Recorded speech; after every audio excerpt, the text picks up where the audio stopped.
Hola a todos y bienvenidos a este webinar. Es un placer para mí estar aquí, no solo por compartir escenario con los maravillosos ponentes que nos ayudarán a entender y a conocer más sobre la infección en el proceso de cicatrización de las heridas, sino por estar también con todos vosotros.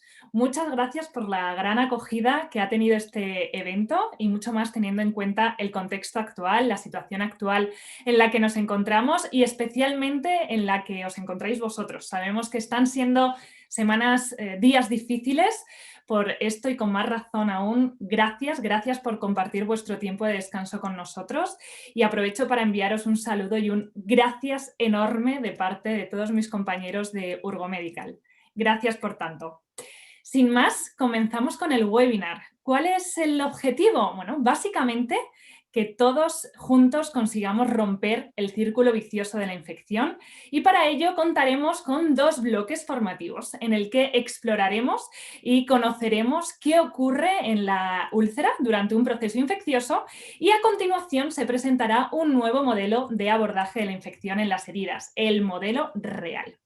Por ello, paso a presentar a nuestra primera ponente. Es un lujo poder contar con ella. Es la doctora Carmen Álvarez Lorenzo, catedrática de Farmacia y Tecnología Farmacéutica en la Facultad de Farmacia de la Universidad Santiago de Compostela, experta también en microbiología. ¿Y de qué nos va a hablar? Bueno, pues de la infección de las heridas desde dentro, desde el interior.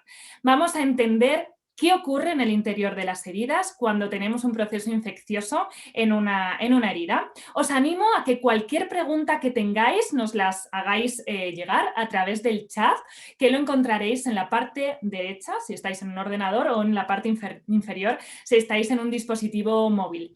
Al finalizar las ponencias, resolveremos todas las dudas que puedan surgir con el resto de ponentes. Así que sin más, comenzamos con la doctora Carmen Álvarez, entendiendo la infección de las heridas desde dentro.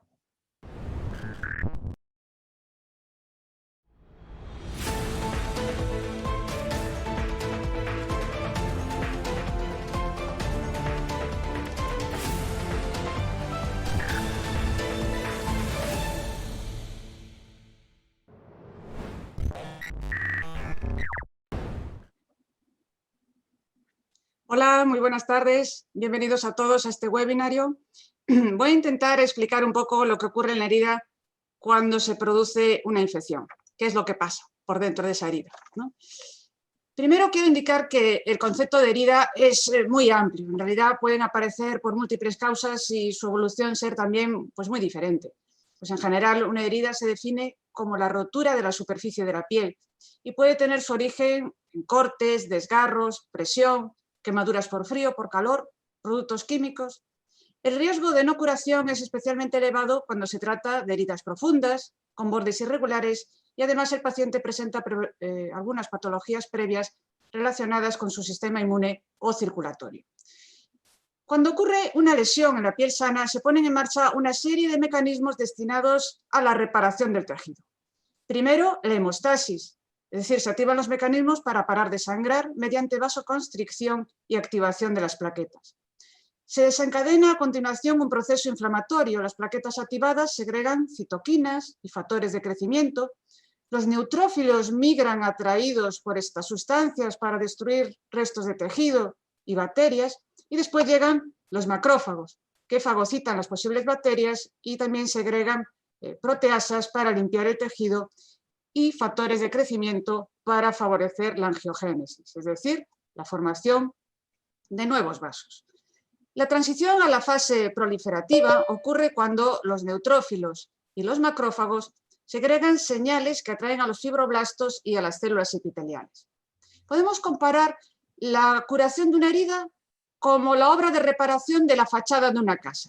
Primero hay unos albañiles que tienen que picar la pared y arrancar el material que está en mal estado, y después vienen otros que rellenan, alisan, pintan. Pues los que arrancan son los macrófagos y los neutrófilos. Al terminar, se van, pero tienen que pasar el aviso a los siguientes. Es por lo tanto crítico que se vayan y crítico que pasen la señal. Porque en la fase proliferativa es cuando continúa la fase de formación de nuevos vasos y los fibroblastos comienzan a producir el tejido de granulación con colágeno y otros componentes de la matriz extracelular. Y la herida se empieza a cerrar. Y finalmente, en la fase 4, se produce la remodelación del tejido para poder restaurar la piel, migran células madre, migran células especializadas, y las metaloproteinasas, y en particular las colagenasas, ayudan a remodelar el tejido. Aquí hay un balance muy preciso entre la actividad de las metaloproteinasas, destruyendo colágeno, y la actividad de sus inhibidores, para que el resultado neto sea la formación de colágeno y no solo su destrucción. Pero existen una serie de factores que pueden comprometer esta secuencia de curación y transformar la herida en una herida crónica. En general, una herida crónica se caracteriza por no avanzar del estado inflamatorio. Y esto se debe fundamentalmente a un exceso de metaloproteinasas, de manera que se destruye más colágeno del que es necesario para la remodelación y para el cierre de la herida, ¿no? Y también hay hipoxia, ya que la ausencia de vasos de suficiente calibre dificulta el desarrollo de nuevas células y además puede provocar la formación de microtrombos que hacen que la respuesta inflamatoria sea aún mayor. Y este es el caso de los pacientes con insuficiencia vascular, movilidad reducida o diabetes.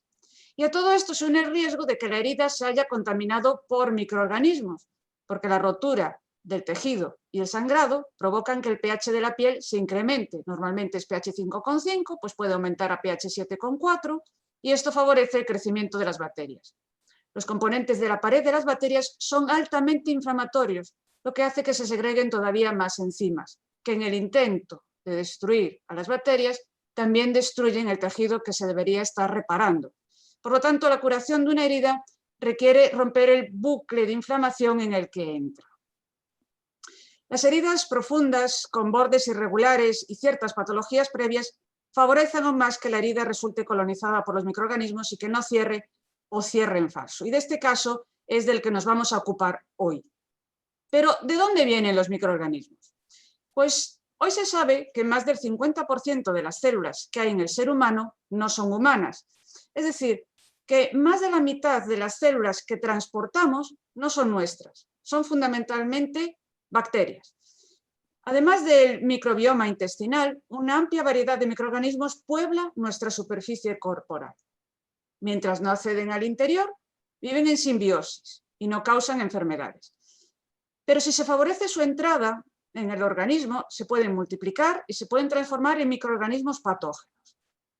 En particular, la piel tiene un microbioma muy rico, con una amplia variedad de bacterias de distintas especies, distribuidas selectivamente según prefieran zonas oleosas, zonas húmedas o zonas secas, con una amplia predominancia de Staphylococcus y de Pseudomonas. Vamos a profundizar un poco cómo viven esas bacterias para entender mejor lo que pasa en una herida. Y lo primero que tenemos que entender es que cada célula bacteriana no vive de forma independiente de las demás, sino que forma una comunidad denominada biofilm. Existen muchas definiciones de biofilm. A mí una que me gusta particularmente es esta, ¿no? Un biofilm es una estructura compleja y dinámica formada por microorganismos vivos que forman una compleja estructura social sobre una superficie. De estas palabras es muy importante tener en cuenta que es dinámico, es cambiante, que los microorganismos están vivos y que además se relacionan unos con otros formando una sociedad. Y de hecho los biofilms están considerados como la comunidad de seres vivos más antigua de la Tierra. Tanto en el medio ambiente como en los objetos que creamos los humanos se pueden asentar los biofilms. A nivel macroscópico, los biofilms aparecen como una masa de tacto resbaladizo que crece en el interior de tuberías, en el suelo natural, en filtros de agua, pero también sobre las superficies biológicas. Son ubicuos y quizás el biofilm mejor estudiado es el que forma la placa dental. En las superficies internas de la boca prolifera un gran número de microorganismos que se adhieren a los dientes e incluso manteniendo una buena higiene, con un revelador de placa dental se podría observar la presencia de las bacterias. El primero en darse cuenta de que la placa dental era un biofilm fue Antoine van Leeuwenhoek, que era un mercader de telas que construía microscopios para evaluar la calidad de los tejidos. Pero también se entretuvo usando el microscopio en observar a sus congéneres. Y un trabajo enviado a la Royal Society de Londres en el año 1684 afirmó que había más animalículos en la superficie de los dientes que hombres en un reino. Y la verdad es que tenía razón, pero no le hicieron ningún caso. Él no sabía que los animalículos eran bacterias, pero veía que estaban vivos porque se movían. Y en realidad, a pesar de la ubicuidad de los biofilms, se ha tardado mucho tiempo en comprender su importancia, y en buena medida porque se siguieron líneas de investigación pues muy alejadas de las condiciones reales de comportamiento de los microorganismos en la naturaleza. Por ejemplo, 200 años más tarde, Robert Koch hizo avances extraordinarios en el aislamiento y el estudio de los microorganismos aislados en el laboratorio, lo que permitió identificar pues, los agentes causales de numerosas enfermedades que hasta el momento eran mortales. Pero también hizo que las generaciones siguientes de microbiólogos se centraran en el estudio de la vida de los microorganismos aislados, es decir, en formas libres o planctónicas, suponiendo que este modo de vida sería igual que en condiciones ambientales. Pero no es cierto, porque en la naturaleza los microorganismos no crecen aislados, sino como formas sésiles, es decir, formando parte de biofilms. Fijaros, desde Antoine van Leeuwenhoek hasta el año 1975, el concepto de biofilm cayó en el olvido. Los microorganismos libres, planctónicos, se pueden adherir a cualquier superficie que reúna unas características mínimas, que haya algunas proteínas, humedad y nutrientes. Y es fácil imaginar que estas condiciones se dan perfectamente en una herida. Mediante intercambio de señales de comunicación, las bacterias van a compasar su crecimiento y producen una capa de polisacáridos que las protege. En esa ciudad de polisacáridos, en esa fortaleza, los microorganismos se van a multiplicar. El biofilm puede llegar a ser tan grande que se fragmente, y las células hijas buscan nuevos territorios por colonizar. Los fragmentos de biofilm pueden llegar incluso a la sangre y contaminar hasta zonas muy alejadas. El biofilm puede estar formado por una sola especie de bacterias o por distintas especies microbianas. Si los microorganismos tuvieran las mismas características estando aislados o formando parte de un biofilm, pues el estudio de los biofilm no tendría mayor importancia.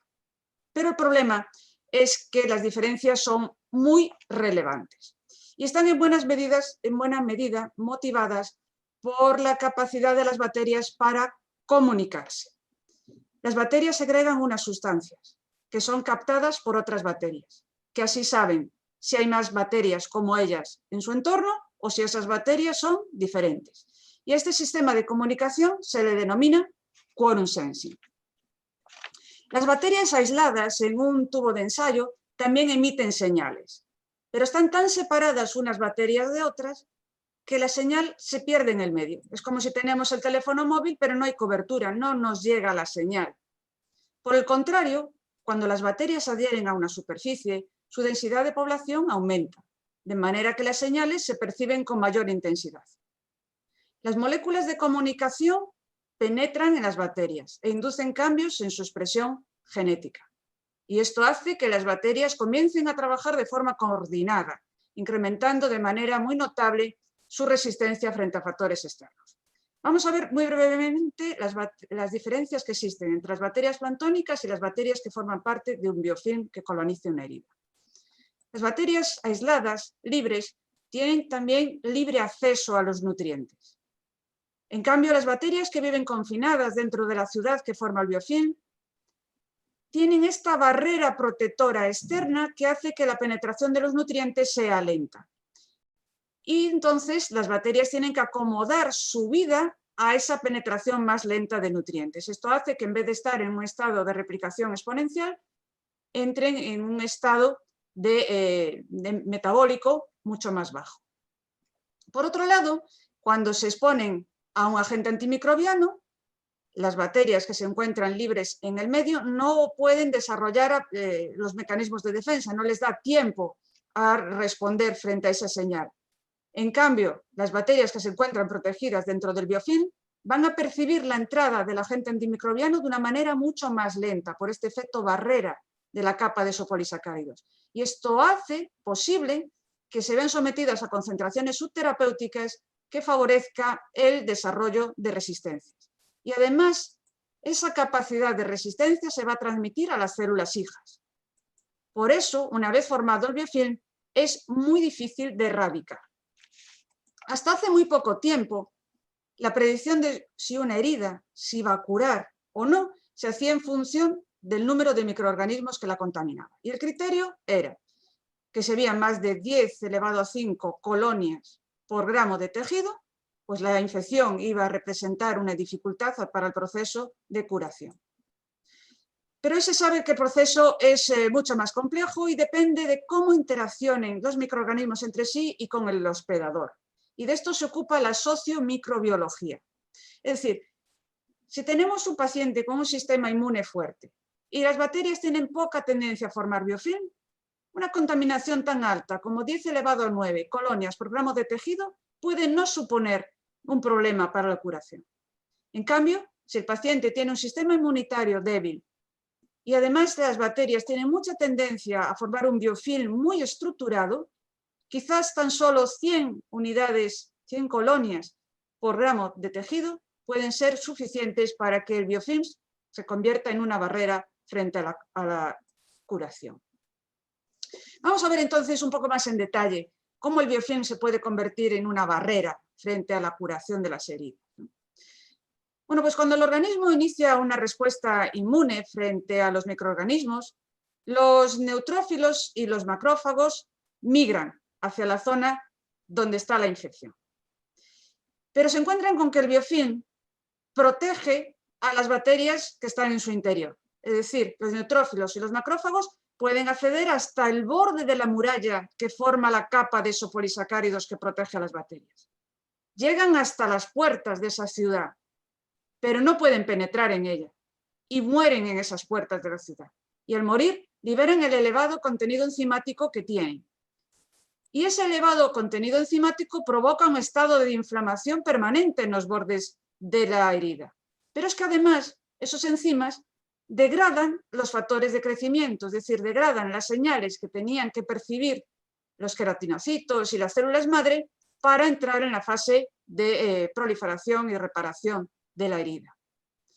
Además, la herida no va a percibir el oxígeno suficiente porque no se ha desarrollado los vasos que tienen que irrigarla desde dentro y además la capa externa de esos polisacáridos va a hacer más difícil la penetración de oxígeno desde el aire. Y por otro lado, ese desarrollo insuficiente de vasos hace que el acceso de antibióticos desde el torrente circulatorio se vea dificultado. Y las pocas moléculas de fármaco que puedan llegar hasta el biofilm van a penetrar muy lentamente. Y se van a encontrar con que las bacterias están en fase estacionaria, es decir, no están en una fase de crecimiento exponencial, que es cuando son más susceptibles al agente antibiótico. Por otro lado, si nosotros queremos hacer un tratamiento tópico de la infección, encontraremos con que la capa de biofilm también supone una barrera frente a la aplicación externa de los agentes antimicrobianos y además hace que se filtren más lentamente esos agentes antimicrobianos, favoreciendo la aparición de células resistentes. Por lo tanto, se hace necesario eliminar el biofilm para que el proceso de curación pueda proseguir. Eliminar el biofilm no es sencillo. Limpiar una herida no es nada fácil, porque enseguida se vuelve a restablecer y mis compañeros de webinario se van a centrar en ello. Para terminar, quiero resaltar los esfuerzos que se están llevando a cabo en profilaxis, en prevención. Pues se está intentando identificar qué bacterias forman parte de los biofilms de las heridas, para intentar conocer mejor cómo es su comportamiento, cómo es la interacción del biofilm con el paciente, con su sistema inmunitario, con las señales de inflamación, con las señales de comunicación con otras bacterias y de esta manera buscar estrategias eficaces de prevención. En nuestro grupo nos centramos fundamentalmente en prevenir el crecimiento de biofilm en los productos sanitarios, porque la herida contaminada puede contaminar a su vez el producto sanitario que se aplique. Pues puede ser un apósito, una sutura, un catéter, pero también implantes más profundos como por ejemplo prótesis o, por el contrario, lentes de contacto u otros productos sanitarios. La formación del biofilm es un riesgo para la funcionalidad del producto sanitario, pero sobre todo es un riesgo también para la contaminación cruzada entre pacientes y con el personal clínico. Nada más, muchas gracias y le paso la palabra a mis compañeros de webinario. Gracias. Bueno, súper interesante y súper enriquecedora esta presentación. Muchísimas gracias, Carmen, porque se agradece cuando este tipo de procesos, ¿no?, que suelen resultar bastante arduos, bastante complicados de entender, se transmiten de una forma tan clara, tan visual y tan fácil. Así que llegados a este punto ya conocemos qué ocurre en la herida cuando está infectada, qué microorganismos actúan, qué problemas nos encontramos en ella, esa inflamación persistente y como todos a la vez interactúan generando ese círculo vicioso de la infección. Por eso es el momento de poner las herramientas y conseguir romper ese círculo vicioso. Para ello vamos a contar con los ponentes sin duda más enérgicos, imaginativos y proactivos que existen. Se hacen llamar los cleaners porque realmente llevan ya mucho tiempo abogando por la limpieza continua de la herida como elemento fundamental del tratamiento de la herida infectada, y ellos son Ana Isabel Roig y Panisello, enfermera gestora de casos y referente de las curas del ICS Terra de l'Ebre, José Antonio García, enfermero consultor responsable de la consulta de heridas crónicas de la Xarxa Sanitaria de Santa Tecla en Tarragona y además profesor asociado de la Facultad de Enfermería de la Universidad Rovira i Virgili, y Estrella Mesa Garrido, enfermera referente de heridas complejas de Pius Hospital de Valls. Sin más, os dejo con ellos, que nos van a presentar un modelo que llevan trabajando intensamente durante mucho tiempo, este nuevo modelo de abordaje de las heridas infectadas, el modelo REAL.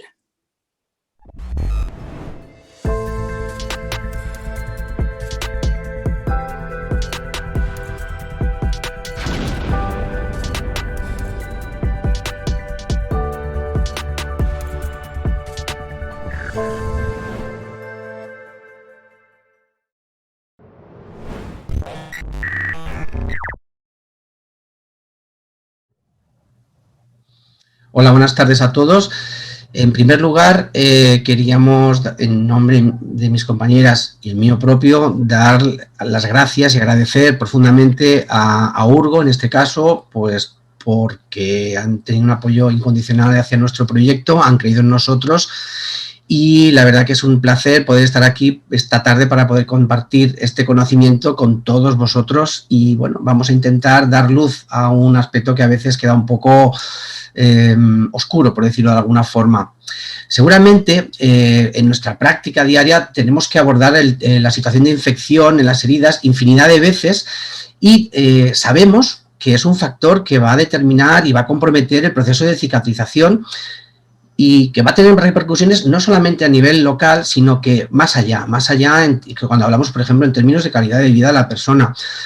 Al pensar en términos de infección, a veces, normalmente tenemos presente una serie de factores, posiblemente términos como los que aparecen en esta nube de palabras: infección, exudado, biofilm, detritus, microbios, desviamiento, biocidas y muchos más que no aparecen, nos vienen a la mente. Con el modelo que vamos a presentar, vamos a intentar clarificar. Nuestro objetivo, en definitiva, va a ser clarificar y optimizar el abordaje de la infección desde la mejor evidencia disponible hasta el momento. La infección está sustentada por 4 pilares: el exudado, los microbios, biofilm y detritus. Pero la estrategia de abordaje de estos 4 pilares tiene que empezar necesariamente por una base sólida, por lo que es la limpieza completa de la lesión. Si nosotros regulamos el exudado, eliminamos los microbios, arrollamos el biofilm y limpiamos los detritus, haremos caer esa infección y la vamos a eliminar, va a desaparecer. Siempre, pero siempre desde la base, desde una limpieza completa de esa lesión. Antes de continuar, me gustaría hacer una reflexión en nombre mío, por supuesto, y el de mis compañeras. La estrategia del cuidado de las heridas siempre se debe de realizar desde una perspectiva integral de la persona en todas sus dimensiones, siempre desde la individualidad y teniendo como eje vertebrador el empoderamiento desde la visión del aportarle a la persona el rol activo en el proceso. Y eso es importantísimo, porque en definitiva ella es la que tiene que tomar también decisiones, y más en la época en la que nos encontramos. Pero antes de pasar a detallar e intentar clarificar cada uno de los pilares, vamos a empezar por la base, por esa base de la limpieza completa que va a sustentar el modelo real que vamos a presentar. Este va a ser el primer paso. Hola, buenas tardes. Pues, como ha dicho José Antonio, vamos a empezar por el principio, ¿no? Nosotros somos 3 enfermeros que desde hace tiempo nos unimos, teníamos la inquietud y teníamos siempre esas ganas de transmitir la importancia que tiene la limpieza en las lesiones. Y entonces, pues, de forma casual, pues salió el movimiento de los cleaners, y que la verdad es que nosotros lo que hemos intentado en todas las plataformas en las que hemos tenido voz es llevar siempre como foco principal la importancia de la limpieza de la herida. Entonces, pues bueno, hicimos como un movimiento que estamos intentando propagar, que es el movimiento de los cleaners. ¿Por dónde tenemos que empezar? Pues claramente tenemos que empezar por el principio. Y vamos a intentar dar luz a una situación que muchas veces está apagada o en segundo plano. ¿Cuál es nuestro primer objetivo? El objetivo que tenemos ante una persona que tiene una lesión es promoverle y proporcionarle bienestar. Cuando destapamos una herida, la persona, ¿qué pensamos que necesita sentir después de haber llevado durante días unos apósitos, después de haber llevado durante unos días unos vendajes? Pues quiere sentir bienestar, quiere sentir limpieza, quiere sentir esa sensación de la piel humectada, esa piel elástica. No siempre la primera acción cuando destapamos una herida o retiramos un vendaje es limpiar la lesión, sino que, ¿qué os parece? ¿A qué puede sonar la frase de si tapamos una herida o ponemos un apósito sin haber realizado una higiene exhaustiva de la piel? ¿No suena a que no soporto ver la suciedad, lo que hago es taparlo y así no lo veo? Pues ante esta situación que pasa bastante a menudo, nosotros hemos intentado dar luz. ¿Y cómo queremos dar luz ante esto? Bueno, pues las situaciones que muchas veces nos encontramos en la práctica clínica son este tipo de situaciones, ¿no? Pieles que están acompañadas de todo tipo de productos de curas, de pieles disecadas, pieles hematosas. ¿Cómo podemos hacer una cura si no eliminamos todas esas barreras, ¿no? Para poder hacer un buen diagnóstico de esa situación, pues primero tenemos que hacer lo que hemos hecho ahora. Hacer una buena limpieza, una buena retirada y dejar esa piel expuesta, real y bien hidratada y bien dándole una calidad, porque evidentemente esta persona lo que está sintiendo ahora mismo es una calidad y un bienestar. Como ha dicho muy bien José Antonio, cuando desde nuestro cuidado tenemos nunca que perder la perspectiva, ¿no? No podemos cuidar heridas sin perder la perspectiva de que realmente lo que estamos haciendo es cuidar personas que tienen heridas, que es ahí donde radica la complejidad, no tanto en la herida, sino en la complejidad de la persona. Os lo vamos a pedir muchísimas veces, es que os unáis a los cleaners. Hacer una buena limpieza de la herida puede llegar a esta situación en la que ni siquiera había una lesión activa, ¿no? Simplemente necesitábamos hacer una buena retirada de todo este material que no tenía que estar en esta ubicación. Así que os pediremos encarecidamente que os unáis a este movimiento que os vamos a proponer hoy.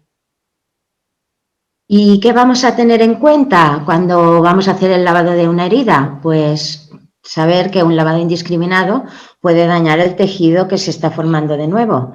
Y aparte, cuando vamos a realizar la limpieza de una herida, pues tenemos que quitar todo lo que está dificultando la cicatrización. Y eso es lo que se ve, pero que también lo que no se ve. Entonces, ¿cómo podemos lavar la herida? Pues bueno, ya sabemos que hay muchos productos de limpieza que no tienen evidencia científica, pero sí existe la evidencia clínica. Y nosotros, basándonos en las recomendaciones de expertos, os hemos puesto esta tabla, ¿no?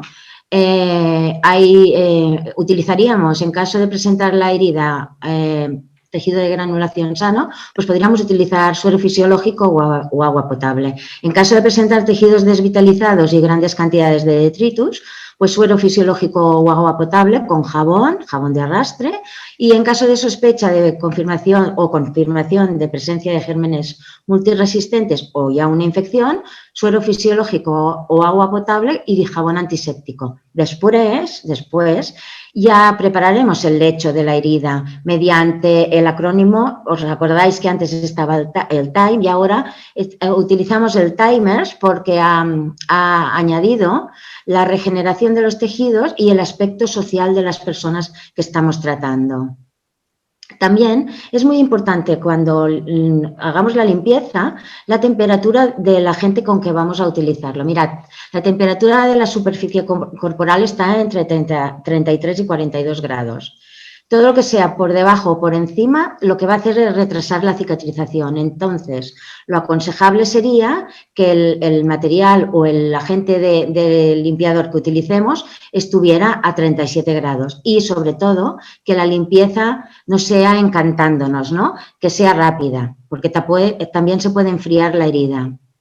En cuanto a lo que es la técnica, la limpieza de la lesión, debemos efectuar la mínima fuerza posible que arrastre todo lo que nos impide que haya la cicatrización, pero sin dañar ni el lecho de la lesión ni la piel perilesional. Y, ¿pasas? ¿Cómo la vamos a secar? Pues un mito, ¿las heridas se secan al aire? Pues no. Porque las heridas que se dejan secar al aire generan costras y esto hace que se dificulte el cierre de la herida, porque dado que estas condiciones de sequedad, el nuevo tejido cutáneo tendrá ante sí pues una tarea bastante difícil para formarse. Y en cuanto a los bordes de la herida y la piel perilesional, debemos secarlo minuciosamente. El lecho de la herida, si tiene una humedad húmeda, hay una humedad óptima, no lo debemos secar, pero en cambio si está mojado deberíamos quitarle el exceso de humedad que tiene.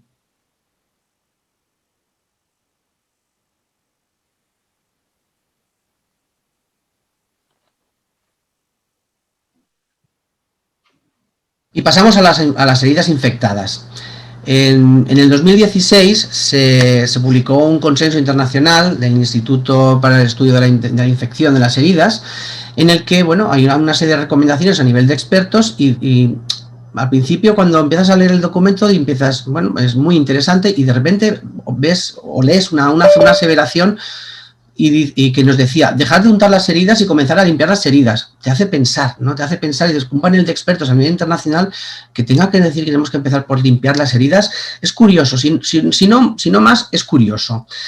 Dentro de ese documento hay muchas recomendaciones, unas de ellas muy generales, por ejemplo, a nivel muy resumido, es que las heridas se deben limpiar minuciosamente en cada cura. Yo aquí añadiría las heridas y el más allá de las heridas.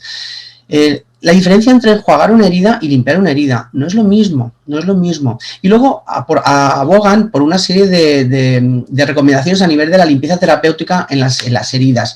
Pues, por ejemplo, el hecho de la utilización de una solución limpiadora que tenga potencial de alterar esa biopelícula y matar bacterias, por supuesto, que pues nos pueda eliminar esos microorganismos de la lesión. Un aspecto importante es la promoción de la seguridad de la herida y de la persona. No todo vale como una solución limpiadora. El tema de la disponibilidad de los diferentes niveles asistenciales. Es importante saber dónde estás para ver qué recursos puedes tener. Entonces, a partir de ahí, coger el óptimo en esa situación. El tema de la técnica que ha hablado Ana es importante. Tener en cuenta la temperatura, el tema de la presión, no todo vale tampoco. Y el tema de la protección perilesional, pues por ejemplo, en el tema de que aparezca una maceración.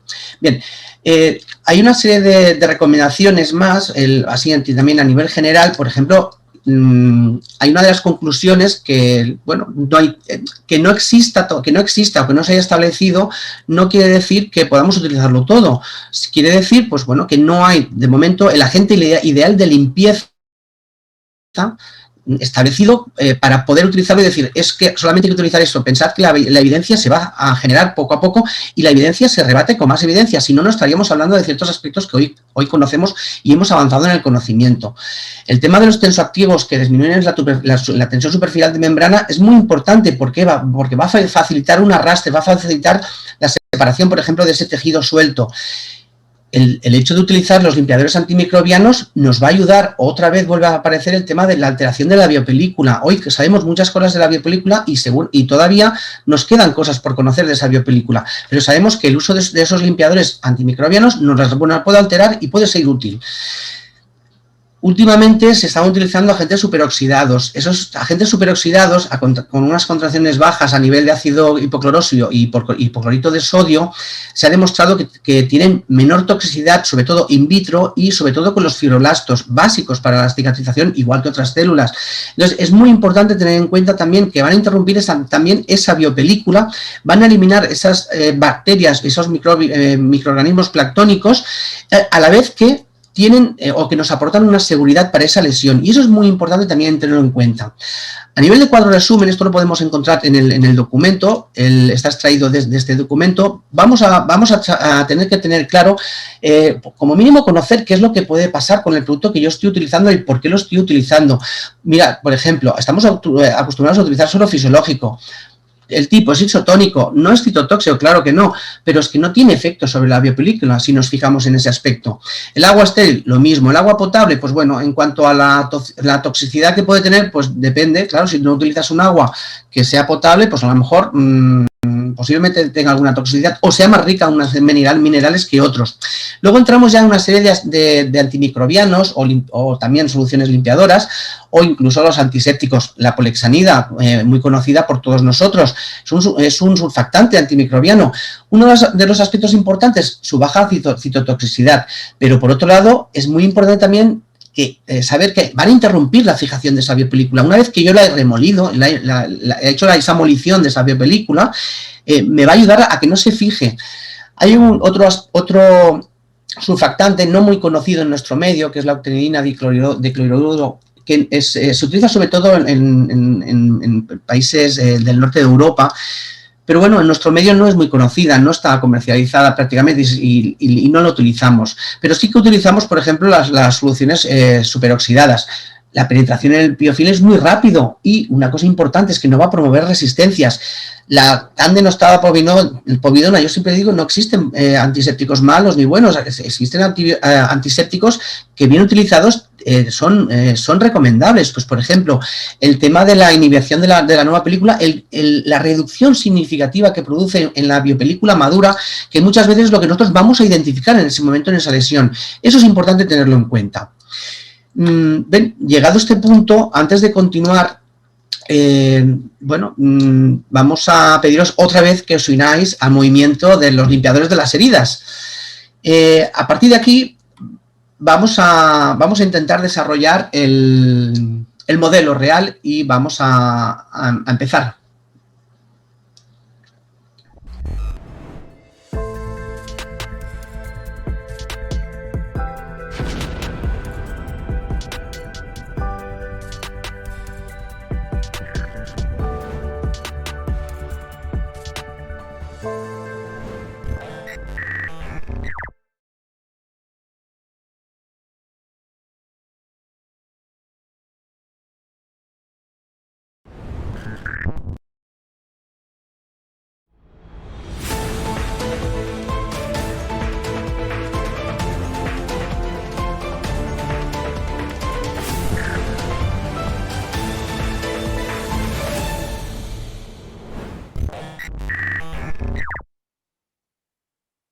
Buenas tardes a todos. Bueno, pues empezamos con el modelo real, con el primer pilar que nos puede, si no lo tenemos regulado, como dice aquí, como explicamos aquí abajo, pues nos puede determinar una infección, ¿no? Y el primer pilar es el exudado. Vamos a hablar todo el rato del exudado. Primero que todo, decir que el exudado de la herida se produce como una cosa natural, una parte natural y esencial del proceso de curación, pero si tenemos demasiado exudado, si la composición es incorrecta o está en el sitio que no toca, pues esto nos puede retrasar la cicatrización. Entonces, ¿cómo definiremos el exudado? Pues el cambio ha sido debido al nuevo documento del 2019 que hablamos de materia exudada y dice que especialmente es el material compuesto de suero, fibrina y glóbulos blancos que fuga hacia una lesión superficial o área de inflamación.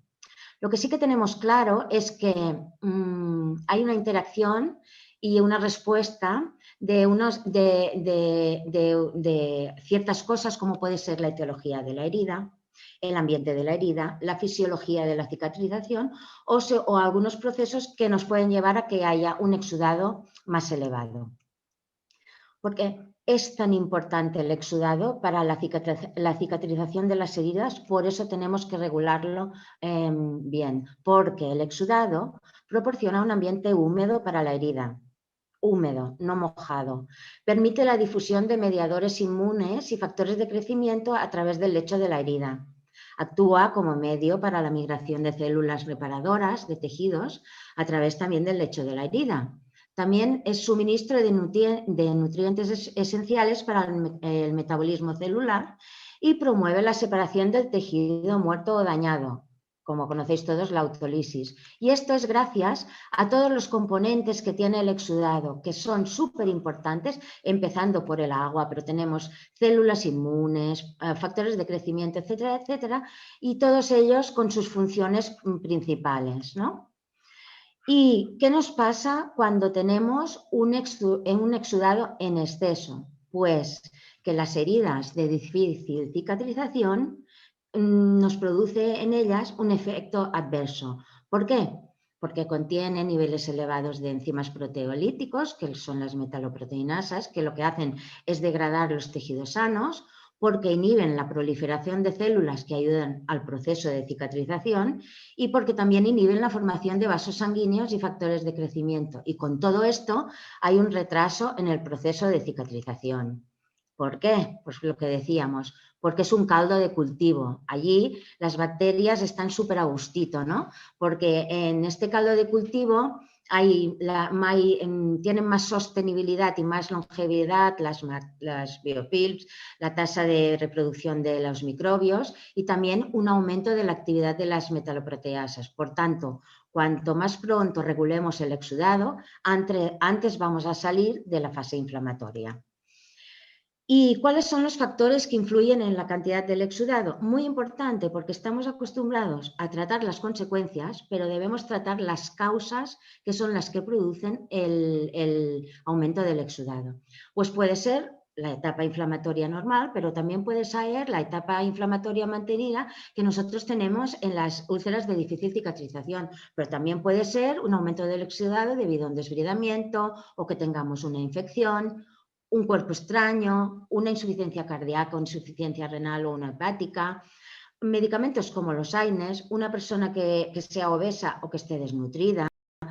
Dependiendo de la posición de la úlcera, sabemos que será más exudativa una úlcera de extremidad inferior que una úlcera por presión, si es que no está infectada, claro. O otras causas, como puede ser también no seguir el tratamiento farmacológico adecuado, como en una úlcera venosa, no llevar la terapia de compresión, por ejemplo. ¿Y esto qué nos genera? Pues a las enfermeras o al personal sanitario que tratamos con la curación de las heridas, pues nos macera la piel perilesional, eso hace que la piel sea mucho más friable. Tenemos que invertir mucho más tiempo en este tipo de curas, tenemos que cambiar mucho más los apósitos, entonces hay un aumento de los costes sanitarios y a veces la verdad es que nos desesperamos un poco. Pero la persona se lleva la peor parte, ¿no? Porque el retraso en la cicatrización le da un disconfort y puede tener fugas, no puede hacer vida normal, estas fugas pueden darle una maceración, puede oler mal, por tanto puede haber un aislamiento social, la persona tiene baja autoestima, incluso hay gente que nos ha dicho que ha tenido depresión por culpa de esto. Por eso, como hablaba José Antonio y seguiremos insistiendo, cuando hacemos un abordaje de las heridas debemos hacer un abordaje holístico. No solo preocuparnos de lo que tenemos enfrente, solo el agujero, sino que tenemos que preocuparnos de la persona que tenemos delante. Pues evaluación de la persona con sus comorbilidades, medicación, etcétera, etcétera. También deberemos evaluar el apósito siempre antes de retirarlo de la lesión y inmediatamente después para ver las características o lo que nos está enseñando este apósito. las preocupaciones de la persona, si esta persona trabaja o no, qué estilos de vida tiene, también la piel perilesional, en qué estado la tenemos, la evaluación de la herida en sí, porque qué dimensiones tiene, qué tipo de tejido, en qué etapa de la cicatrización nos encontramos. El exudado en sí, lo que valoraremos seremos el color, la consistencia, el olor, la cantidad. Y también, muy importante, la evaluación del riesgo de que vuelvan a tener nuevas heridas. Y como hablamos ahora del exudado, vamos a incidir un poquito más. ¿Por qué? Porque, ¿qué nos dice el exudado en cuanto al color? Aquí os hemos puesto solo unos ejemplos, ¿no? Hay muchos más. Pero si nos encontramos delante de un exudado serosanguíneo o sanguíneo, podemos deducir que puede ser debido a la presencia de eritrocitos, indica que hay una lesión capilar o un exudado hemorrágico, o también puede haber una hipergranulación. En cambio, si el exudado es purulento, puede ser indicativo de que hay una infección, por ejemplo, de unas pseudomonas. Si el exudado es de color marrón, terroso o es fibrinoso, pues puede haber presencia de espacelos en la herida o material de una fístula entérica. O también puede ser que haya una inminente infección o un proceso de inflamación. O si, por ejemplo, el color es hemopurulento o es hemorrágico, pues como hay una mezcla de sangre y pus, puede ser debido a que haya una infección establecida o que haya una friabilidad capilar o que se haya producido un trauma en la herida, En cuanto a la consistencia, pues los exudados de alta viscosidad son aquellos que tienen un contenido proteico elevado y eso puede ser debido pues, a la infección, a un proceso inflamatorio o a material necrótico, fístulas entéricas o también que queden restos en la herida de, por ejemplo, cremas o pomadas que se hayan utilizado. Por eso es importante la limpieza, como hemos dicho antes. En cambio, un exudado de baja viscosidad lo que nos es de un contenido proteico bajo y podría ser debido pues, a una enfermedad venosa, a una cardiopatía, a una desnutrición o también a la fístula urinaria, linfático o un espacio articular. En cuanto al olor, sabemos que si una úlcera no huele está ok, pero si tenemos un olor presente, pues puede que haya un crecimiento microbiano o una infección, un tejido necrótico o haya una fístula entérica o urinaria. ¿Y cómo vamos a medir los niveles del exudado? Pues es subjetivo porque dependerá de cada profesional que haga la valoración. Como no hay un consenso oficial, lo que hemos hecho ha sido coger estas guías de expertos y que ellos dicen o aconsejan que valoraremos los exudados a nivel ninguno, ligero o escaso, moderado o abundante. Por eso, si tenemos un exudado abundante, puede ser que haya una inflamación o infección de la herida o puede que la persona lleve periodos prolongados con las piernas en declive porque no lleve una terapia compresiva adecuada o porque una enfermedad como la insuficiencia cardíaca esté descompensada o haya un edema periférico. O si es un exudado ligero, pues seguramente será porque la úlcera es isquémica o porque hay una deshidratación. Porque los objetivos del manejo del exudado, hemos seguido y sigo repitiendo, es optimizar el nivel de la humedad del lecho de la herida, porque con esto también vamos a proteger la piel perilesional y esto comportará mejorar la calidad de vida de las personas que estamos trabajando. ¿Y cómo vamos a manejar el exudado? Pues bueno, las principales opciones son los apósitos. No son las únicas, ya lo sabemos. Existe la terapia de compresión y también la terapia de presión negativa, pero los más utilizados son los apósitos y su mecanismo de acción debería ser que absorbieran, evaporaran, retuvieran los líquidos y bloquearan los componentes del exudado. Por tanto, cuando vayamos a elegir un apósito, deberemos tener en cuenta la capacidad de retención del exudado, el control de la infección que nos aporta este apósito y que nos proteja bien la piel perilesional. Y cuando nosotros evaluamos un apósito, como os he dicho antes, cuando tenemos un apósito encima de una herida, podemos encontrarnos estas situaciones. La situación de seco nos querrá dar a entender que el lecho de la herida está seco. En la situación de húmedo será que el apósito estará ligeramente manchado. Si nos encontramos que está mojado, el apósito está saturado, pero aún retiene el exudado.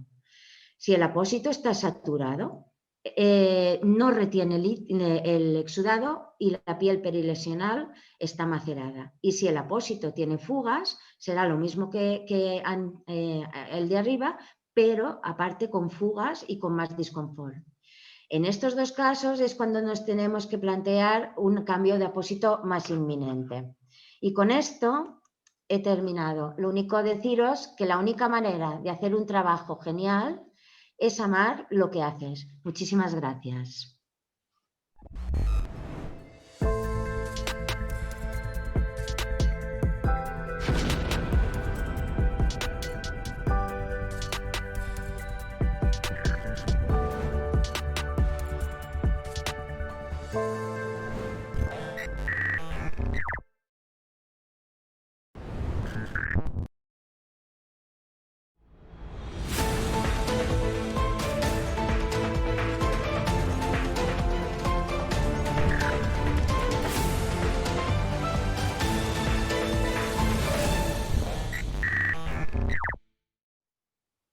Venga, pues yo soy Estrella, que ya nos hemos conocido antes, y vamos a dar paso al segundo pilar. El segundo pilar hace referencia a los microbios. ¿Y qué es el objetivo que tenemos con los microbios? Pues eliminarlos. Tenemos que tener en cuenta que los microbios, aunque no los veamos, están presentes y es algo que tenemos que tener en consideración siempre que estamos delante de una lesión.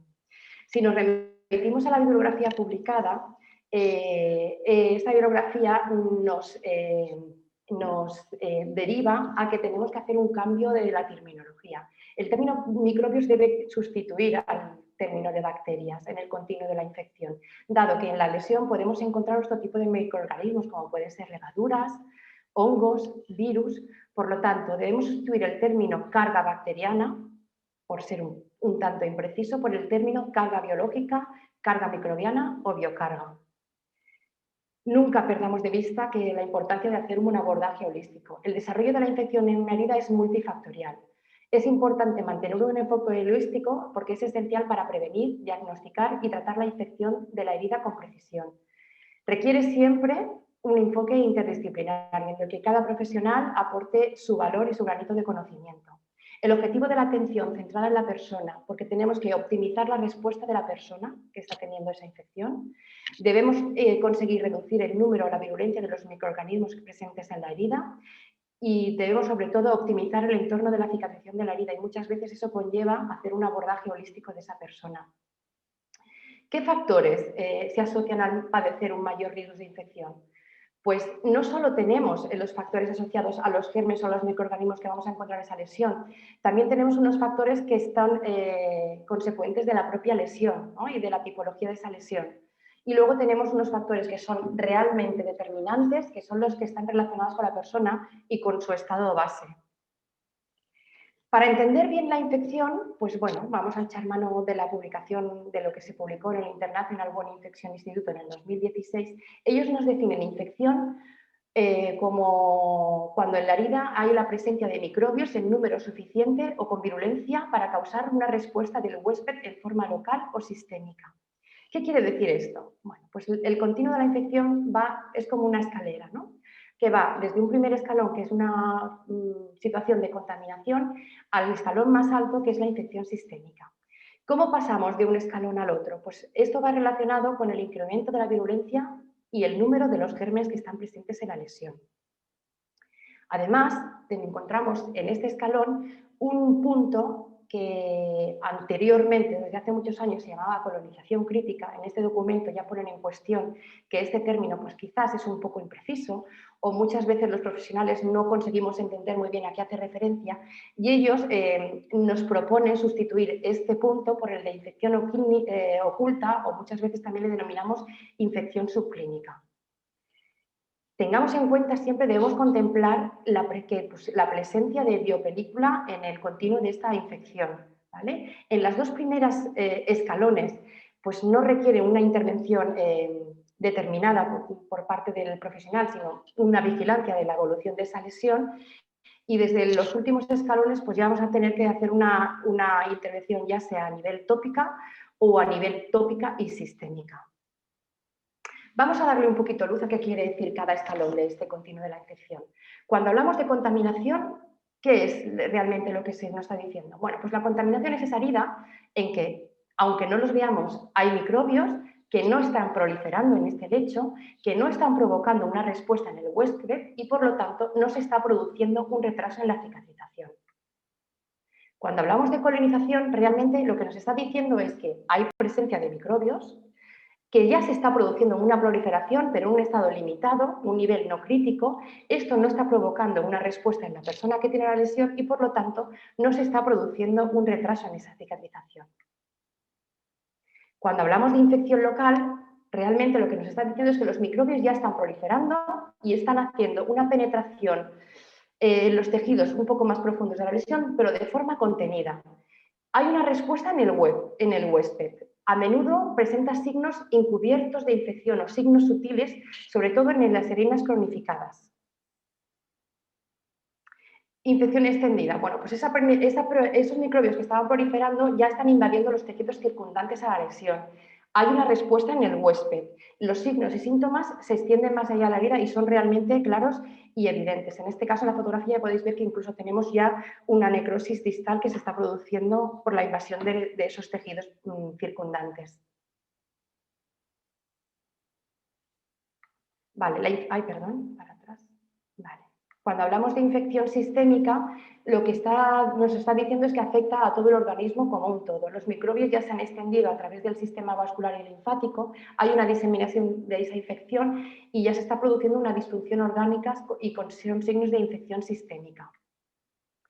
Vamos a detenernos un momentito en lo que es la infección local, ¿no? Los signos clínicos. Cuando hemos dicho que esos signos sutiles realmente, ¿qué es lo que podemos estar detectando los profesionales? Pues situaciones de hipergranulación, una granulación friable, situaciones de puente epitelial, embolsamiento de los bordes, un retraso en la cicatrización, una herida que no dolía, pero de repente la persona te relata un aumento de dolor, empieza a haber un desprendimiento de olor sutil. Son esos signos que nos están dando idea de que algo se está produciendo, algo está cambiando en este entorno. Los signos clásicos de infección, pues bueno, aparte de los 4 signos inflamatorios de Celsius, podemos encontrar también olor, impotencia funcional y exudado purulento. No confundir, ¿no?, con el de alta viscosidad, como Ana muy bien nos ha explicado, ¿no? El exudado purulento per sí, él solo, ya nos está indicando la presencia de infección. En una infección extendida, los signos que podemos encontrar, pues con una prolongación de esa induración, con más o menos eritema, linfagitis, crepitación de los tejidos, ya puede haber una descomposición o una dehiscencia de los bordes con aparición de lesiones satélites también.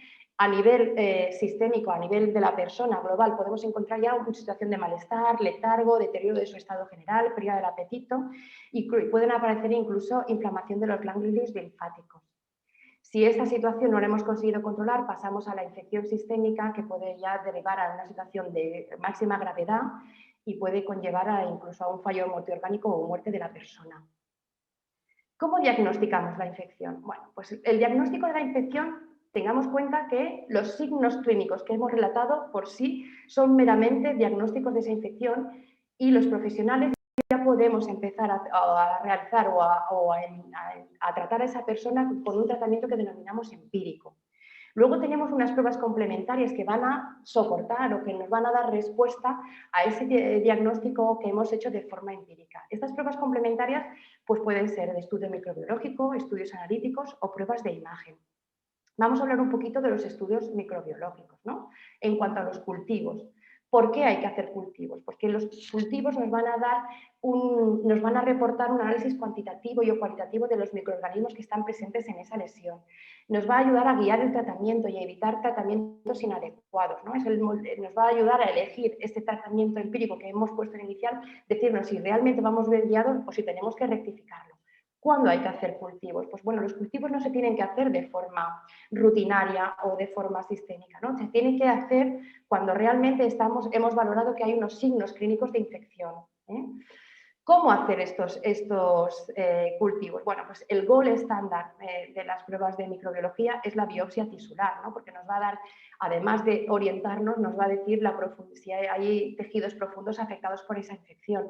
No está al alcance de todos los profesionales hacer ese tipo de biopsias, ¿no? Pues tenemos otras opciones como son aspiraciones percutáneas y el más conocido, ¿no? Que es el frotis, el test de Levin. Lo muy importante con el test de Levin es que sigamos las recomendaciones y los protocolos establecidos para hacer una buena recogida de estas muestras. La tecnología avanza, ¿no? Y últimamente pues tenemos la fluorescencia en las heridas que nos reporta imágenes donde vemos claramente los focos de infección y podemos hacer una recogida de muestra muy guiada. Y posiblemente en el futuro pues las recogidas de estos test por hisopo pues bueno, tengamos que revisar los procedimientos de recogida. Con eso termino y recordaros que los microbios, ¿no? Que no están visibles, que es como el amor, invisible, entra y sale por donde quiere sin que nadie le pida cuentas de sus hechos. Muchísimas gracias.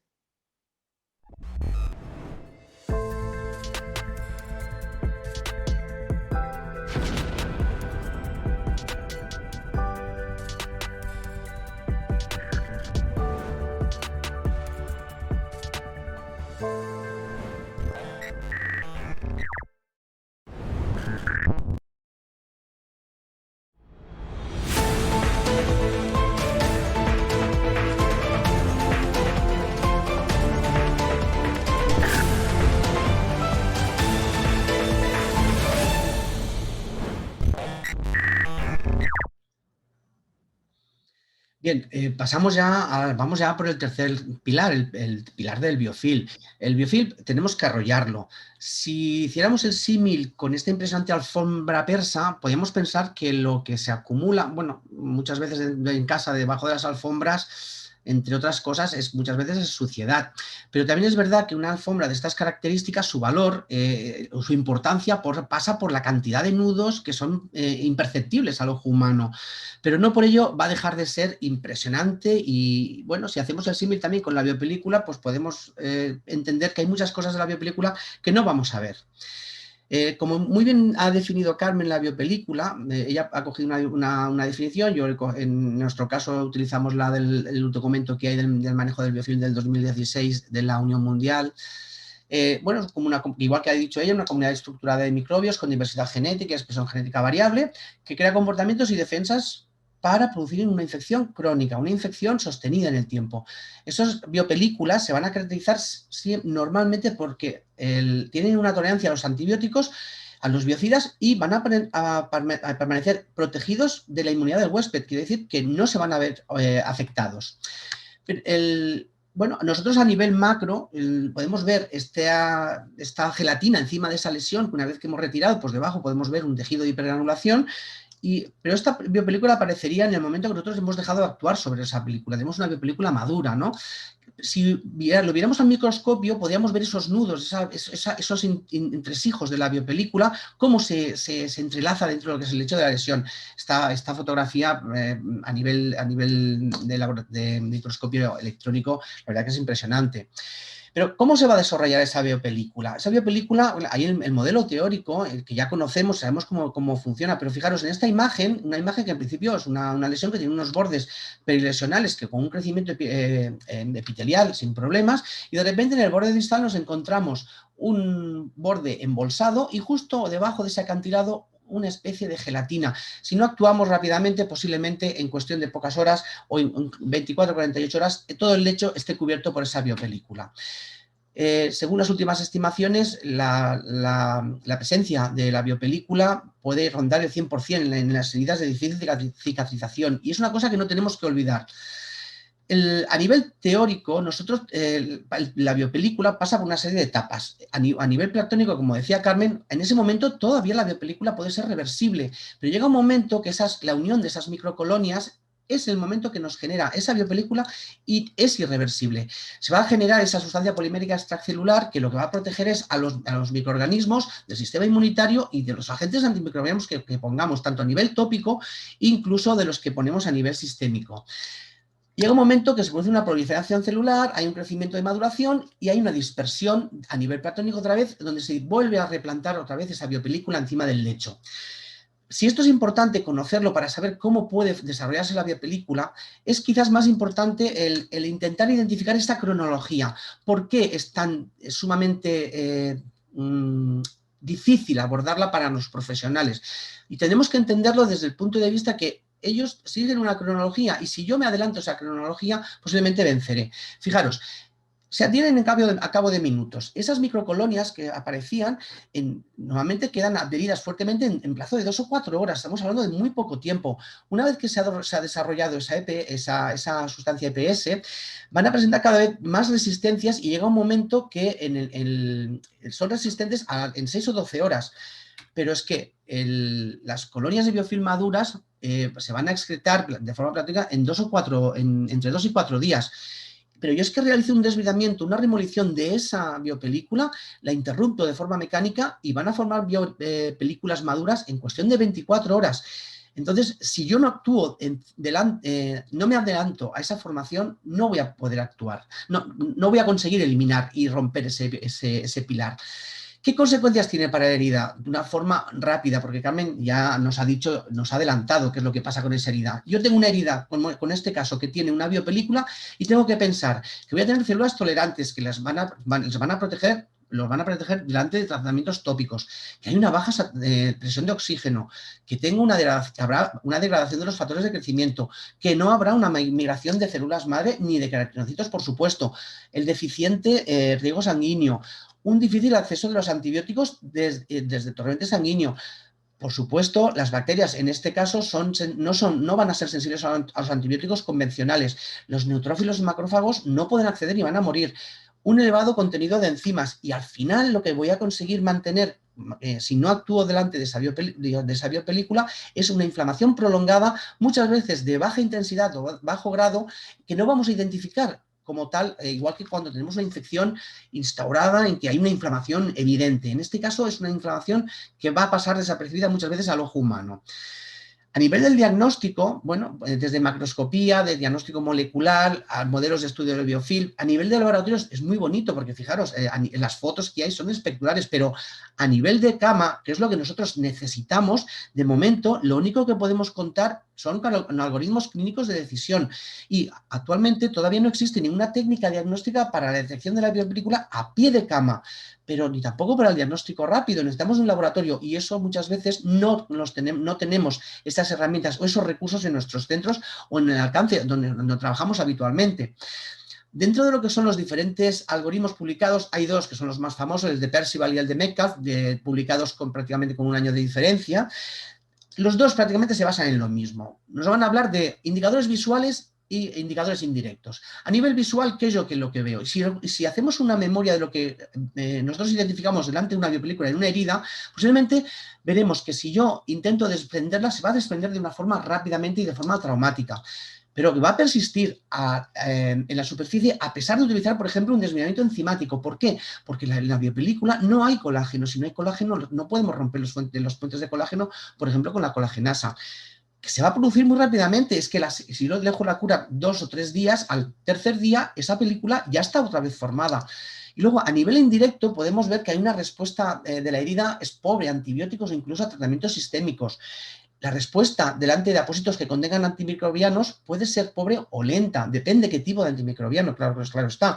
Pero sí que es verdad que si yo intento utilizar una estrategia multimodal, que es la que nos guía en el abordaje de la biopelícula a nivel clínico, va a haber una evolución favorable. Con el tiempo, sí que es verdad, hay que ser muy constantes. Bien, si yo tengo identificada esa película, tengo que saber cómo la voy a tratar, ¿no? Pero antes, fijaros, a nivel microscópico yo no voy a verla a simple vista. Muchas veces la biopelícula solamente es visible al ojo humano cuando no se ha actuado encima de ella y tiene un biofilm maduro, una biopelícula madura, con un grosor importante. Puede ser más o menos translúcida. Aquí vemos 2 vídeos en que estamos eliminando esa biopelícula y debajo vemos que hay un lecho que se está desprendiendo con facilidad y no hay problema. Pero es que a los 48 horas posiblemente vuelva a tener que hacer otra vez lo mismo si no elijo la estrategia adecuada para combatir esa biopelícula. tenemos que entender que dentro de esta lesión voy a tener desde desfacelo, voy a tener a nivel bioquímico seguramente un desequilibrio a nivel de melaproteasas, pero esa biopelícula se puede integrar dentro de ese desfacelo y convivir con ese desfacelo. Puede haber detritus, puede haber una serie de sustancias que no son buenos para la circulación y hay que eliminarlas. Y en este caso, ¿tenemos esfacelo? Sí, pero no tengo que olvidar que también puedo tener biopelícula dentro de ese esfacelo. ¿Cómo voy a tratar esa biopelícula? Aquí tenemos una noticia buena. La estrategia multimodal. Y la estrategia multimodal no es otra cosa que limpieza, aquí veremos los cleaners, desvidamiento, también estamos los cleaners, y biocidas, también estamos los cleaners. Entonces, fijaros, a nivel de laboratorio, un biofil con Marsa, si no utilizáramos la estrategia multimodal, se mantendría de color verde y si no lo tratáramos y seguiría, cada vez sería más maduro. En cambio, las 24 horas de ser tratado, por ejemplo, desde la limpieza, el desvidamiento, remover esa biopelícula y utilización de un apósito biocida, conseguimos prácticamente romper esa biopelícula, desmontarla, conseguimos removerla, ¿no? Bien.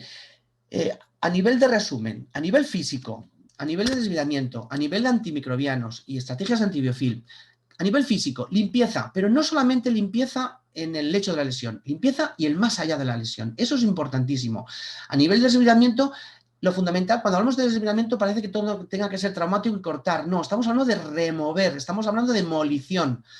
Desde el punto de vista de la evidencia, tiene una evidencia A, pero no es suficiente. Tenemos que utilizar, por ejemplo, a nivel de cucharillas, a nivel de... Perdón, se puede hacer esa remolición o esa molición a nivel de cucharilla, a nivel de pinza, a nivel de bisturí. Pero pensad que se hace de una forma traumática y que no produce dolor normalmente, y si hay dolor, por supuesto, hay que utilizar algún elemento analgésico o anestésico tópico. A nivel de antimicrobianos es importante unirlos a esta estrategia desde antibióticos, pero tenemos que tener en cuenta el tema de los antibióticos. Están recomendados para una afectación de tejidos profundos a nivel sistémico, pero pensad que solamente van a ser efectivos entre un 25 y un 32 frente al biofil. A nivel de efectividad hay que tenerlo en cuenta, porque no por mucho antibiótico que le pongamos vamos a eliminar esa biopelícula. Es todo un conjunto y no son suficientes por sí solos, eso es importante. A nivel antisépticos o antimicrobianos pueden penetrar en la película, pero también pueden dañar el tejido y hay que ser también muy, muy exquisito con su utilización. Y no hay que confundir nunca una biopelícula, por ejemplo, con una fibra desnaturalizada. No es fácil, pero poco a poco lo iremos aprendiendo. Entre los más usados a nivel antimicrobiano tenemos la plata iónica, el yodo, u otros elementos como puede ser la piloxamida, la clorexidina, la agua oxigenada. Hay otros productos también antiestrategia, por ejemplo, la lactoferrina, el xilitol, el hepta, que ya hay algunos productos que ya llevan en su composición estos productos. ¿Qué van a hacer? Pues van a interferir a nivel celular en la biofilm y lo que van a hacer es alterar ese metabolismo y no dejar que se produzca esa biopelícula nuevamente. Bien, llegado a este punto, lo importante, estrategia multimodal, limpieza, desvidamiento de biocidas. Y yo solamente, para terminar, una frase así un poco especial para mí, ¿no? Aún no hemos terminado de asumir el conocimiento del siglo pasado, ya tenemos nuevos paradigmas, explicaciones iteológicas, sistemas de clasificación, nuevas estrategias de abordaje y, por supuesto, no podemos dejar de aprender y estar al día, porque lo que os acabo de contar posiblemente dentro de unos meses tenga que variar cosas porque sabré más de lo que han investigado otros, por suerte. Muchas gracias por su atención.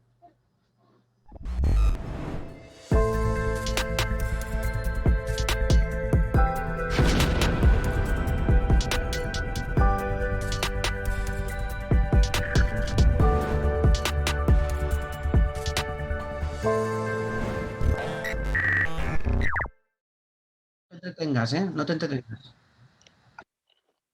Bueno, vamos a por el último pilar, ¿no? El cuarto pilar, el de los detritus. Quizás de todos los pilares, el menos conocido o el que menos solemos tener en cuenta, ¿no? El objetivo con este pilar, para poder derrumbarlo, limpiar estos detritus. Los detritus se comportan como un muro de contención para el progreso de la cicatrización y nuestro objetivo es derribarlo.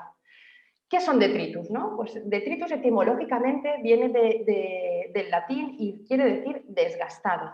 En biología, los detritus son residuos generalmente sólidos que provienen de la descomposición orgánica y también podemos incluir en los detritus de las lesiones los productos de cura que hemos ido aplicando. Estos residuos están presentes en la herida, aunque no los veamos, aunque no sean visibles a nuestro ojo, tenemos que tener en consideración de que están presentes y van a conllevar un retraso en la cicatrización. Detectarlos, retirarlos y tratar que no se acumulen en el lecho de la lesión es fundamental, y esto es una técnica que tenemos que hacer de forma cíclica y periódica. Realmente detritus, aquí tenemos un ejemplo claro que son secundaria a productos de cura, que una vez que lo hemos retirado podéis ver que prácticamente ni hay lesión. El escenario de esta lesión ha cambiado completamente. En esta imagen tenemos una combinación de diferentes tipos de detritus, ¿no? De descomposición orgánica, también tenemos biofilm, resto de productos de cura, y una vez retirado podemos hacer un buen razonamiento diagnóstico sobre el estado de esa lesión. ¿Cómo se producen los detritus en las heridas? Bueno, pues como bien nos ha explicado Carmen, cuando se produce una lesión en nuestro organismo para reparar los tejidos se produce una cascada de reacciones bioquímicas para poder hacer esa reparación, ¿no? Entramos en esa fase inflamatoria, entran elementos muy importantes, como hemos ido diciendo durante la webinar, proteastas, macrófagos, que van a conseguir eliminar esos detritus, y se produce esa fase inflamatoria fisiológica y natural y necesaria. El problema es cuando esa fase inflamatoria dura en exceso y se convierte en una situación proinflamatoria, una inflamación sostenida en el lecho de la herida, que lo que va a producir es que no se pueda avanzar en el proceso de cicatrización. Aquí entra en juego la importancia de eliminar los detritus. Digamos que entre la interfase que hay entre la herida y el apósito encontramos diferentes elementos, como son los detritus, los microbios y la biopelícula. Estos elementos no están en plano, sino que se superponen, están superpuestos. Su eliminación es clave para frenar el proceso infeccioso. Hay que romper el círculo vicioso que nos permita favorecer el proceso de cicatrización. Digamos que los detritus suponen un entorno ideal para la adhesión y la proliferación de microorganismos, y el biofilm perpetuando la inflamación. Es como que estos elementos se están retroalimentando entre ellos y unos se potencian a otros, perpetuando esta herida en un círculo vicioso que le impide cicatrizar y avanzar. Por tanto, el riesgo de infección y el de detritus están íntimamente relacionados. Hemos intentado buscar una imagen real que nos dé idea de realmente qué significa detritus, y hemos encontrado esta, ¿no? Donde tenemos la piel perilesional, tenemos los bordes de la lesión y tenemos el lecho de la herida con los detritus, que realmente el símil sería un basurero que hay que retirar para poder dejar libre esa lesión. Importancia de eliminar los detritus. Tengamos en cuenta que no existe herida limpia. Y eso es algo que, aunque no sea visible a nuestro ojo, tenemos que mantener en nuestro consciente permanentemente. Vamos a intentar daros unas imágenes con fluorescencia para que veáis realmente si son visibles o no son visibles los detritus. En la primera imagen, captada por cámara normal, vemos detritus en lo que es el borde de la herida, pero si captamos la imagen con fluorescencia podemos ver toda la zona circundante a la lesión. Remiten una imagen como blanquecina, y todo eso son restos de detritus, restos de piel o de productos de curas que no deben estar ahí porque están muy próximos a la lesión. En esta imagen los detritus en el lecho de la lesión son evidentes, son macroscópicos, se ven, pero si dais cuenta es en un cuero cabelludo y está rodeado de un tejido sebáceo que está muy próximo a la lesión, y eso es un riesgo de infección. En esta imagen pues también podemos contemplar como toda la piel circundante de la perilesión está invadida por detritus. Aquí también podemos ver que ya es prácticamente la extremidad, con unos detritus además envejecidos y seguro que llevan ahí muchísimo tiempo en esa piel. En la infección local, tengamos en cuenta lo que hemos ido repitiendo varias veces, no existe herida limpia. Los microorganismos están aquí presentes y tenemos que controlarlos. En esta herida quirúrgica que ha presentado una dehiscencia, cuando hacemos una captación con fluorescencia podemos ver esos signos, reportan con ese tono rojizo llamativo. Esos son focos de infección que después de haber realizado una limpieza acurada, una limpieza profunda, una limpieza proactiva, vemos como los hemos podido incluso retirar, ¿no? Esos focos infecciosos. De ahí la importancia de retirar todos esos elementos. Aquí cambia totalmente el escenario, es una herida tumoral, pero vemos como la limpieza consigue retirar todos estos elementos, ¿no? Y como la gasa ha quedado empapada de esos microbios. Aquí también tenemos una imagen que de por sí ya vemos que tiene una infección local, con una situación de hipergranulación importante, bajo fluorescencia, vemos un saco en la parte próxima de la herida, además por el color que reporta la imagen, es un color cian, nos indica que es una pseudomona lo que está invadiendo este saco, borde de esta herida, y aquí podemos ver cómo la lesión ha ido mejorando, ha ido progresando favorablemente, la hipergranulación ha mejorado, pero aún quedan reminiscencias aquí de esta pseudomona instaurada en la lesión. Muy importante también, a veces hemos hecho una buena limpieza de la herida y decimos, ya la tenemos limpia, y captamos esa imagen con fluorescencia y vemos estos bordes hiperqueratóxicos, estos bordes que todavía no están libres, por lo tanto los queratinocitos no pueden hacer su función, no pueden emigrar para hacer el tejido epitelial, y entonces después de haber hecho esa liberación de esos bordes podemos ver que aquí sí, aquí estos bordes ya están sanos, están limpios, están hidratados, preparados para hacer esa cicatrización, ¿no? La importancia de una limpieza y de un desvidamiento continuo, ¿no? Es una acción que nos posibilita la retirada de los detritos, de esos tejidos desvitalizados, ¿no? Y esos cuerpos extraños, todo eso que no tiene que estar en la lesión. Esto lo tenemos que hacer de forma cíclica, no puede ser un momento puntual, sino que debe ser un proceso continuo en el proceso de la curación de la lesión. Y la eliminación de todos estos elementos va a reducir el riesgo de padecer una infección en esta lesión, ¿no? Entonces, muy importante combinar la limpieza con un desvidamiento, con una retirada de todos esos elementos de la lesión, ¿no? Porque pasar de esta imagen que estamos viendo a esta imagen es cuestión de minutos. Y la situación ha cambiado enormemente, ¿no? Hemos dejado una piel sana, pero circundante a la lesión, y si nos damos cuenta, el lecho de la herida ha cambiado totalmente. El lecho está ya preparado para empezar a hacer su reparación de tejidos, ¿no? Y entonces, por favor, no olvidemos que una retirada a tiempo siempre es una victoria. Muchísimas gracias. Vale, y para terminar, deciros o recordaros que la gestión de los 4 pilares que sustenta el modelo real tiene como base la limpieza completa de la lesión y el más allá, y esto hace que caiga la infección. Debemos cuidar a las personas para poder curar las heridas. Por tanto, uniros al movimiento Cleaners. Gracias.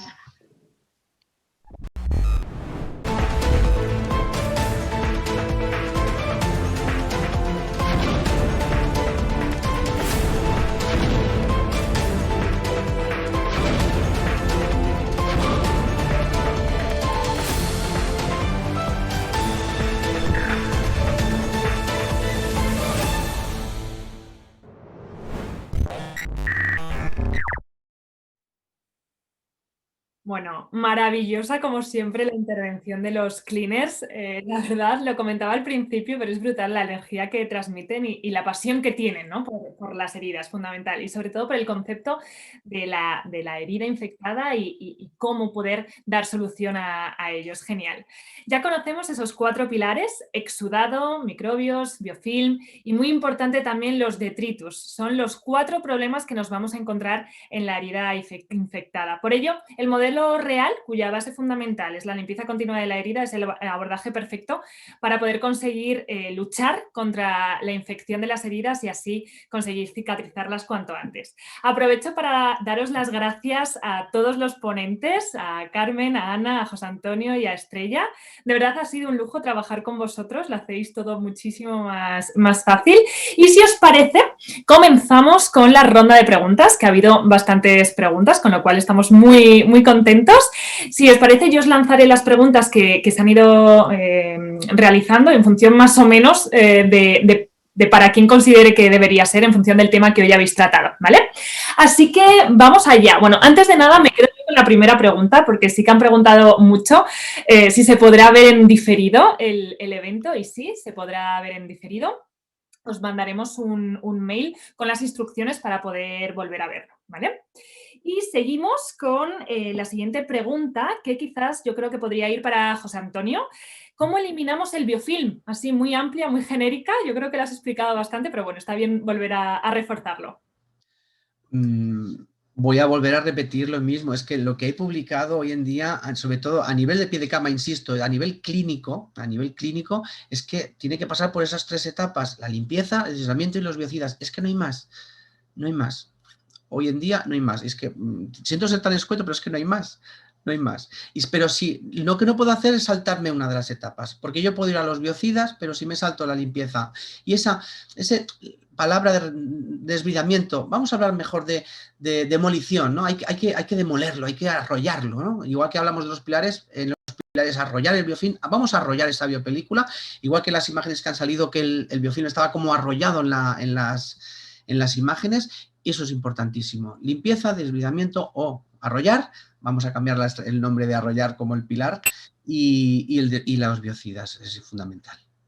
Fenomenal, muchísimas gracias. Y sobre todo, no tener miedo a remover esa biopelícula. Ya habéis visto, con bisturí, con pinzas, con lo que tenga a mano, no con cucharilla, siempre estéril, por supuesto.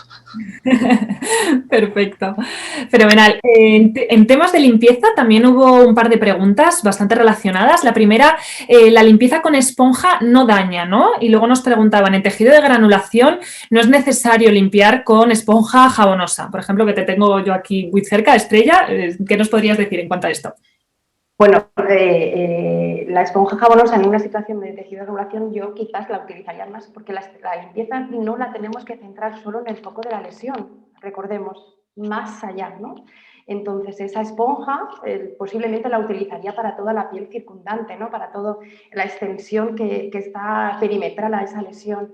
El tejido de granulación, Ana lo ha explicado muy bien, ¿eh? Suelo fisiológico, agua potable, y no es necesario utilizar ningún otro tipo de solución. Pero no focalizo, mi foco de atención no va a ser solo la lesión, sino que la voy a ampliar a todo más allá. Pero yo creo que Ana está mucho más dotada porque es su tema, la limpieza, y seguro que ella, no sé si quieres añadir algo más, Anita. No, estoy de acuerdo con todo lo que has dicho, que aparte de la lesión, el más allá es súper importante porque a veces nos lo dejamos de lado. Lo que sí que comentaban era lo de las esponjas, se pueden utilizar porque no son agresivas. Cuando es necesario utilizarlas, sí que se pueden utilizar porque no son agresivas. Entonces, puedes hacer una buena limpieza y no dañas el tejido, que creo que es lo que estaban preguntando también, ¿no? Correcto, correcto. Un apunte, ya, porque Ana siempre lo dice, lo de las palanganas, Ana, porque muchas sí, veces por se Dios, asocia la esponja a la palangana. Por Dios, no utilicemos palanganas, que no son utensilios estériles y muchas veces tenemos infecciones por culpa de utilizar utensilios que no son estériles. Bueno, y añadir esponjas de un solo uso. Evidente. Porque hace poco la utilización de una esponja natural, porque es natural y va muy bien, pues hubo un poco de controversia, pero es importante recordar que la esponja sí se utiliza de un solo uso. Pero de hecho, si es un tejido de granulación sano, creo que con la irrigación, con el suero o con el agua potable es suficiente para mantener ese lecho limpio. Nosotros siempre aconsejamos que la gente que hacemos domicilios es más fácil llevar la maleta llena de otras cosas que no sea el suero fisiológico, y la mayoría de veces en todas las casas hay agua potable, pues entonces limpiar las heridas que no necesiten nada más con agua potable. Perfecto, muchísimas gracias por los apuntes. Esta sí que te la lanzaba a ti directamente, Ana, que también nos han preguntado cómo se consigue la temperatura óptima del material de limpieza. Pues calentándolo, más claro, es que es así, claro, porque es verdad, es una cosa que la mayoría de veces no se tiene en cuenta y retrasa bastante la cicatrización.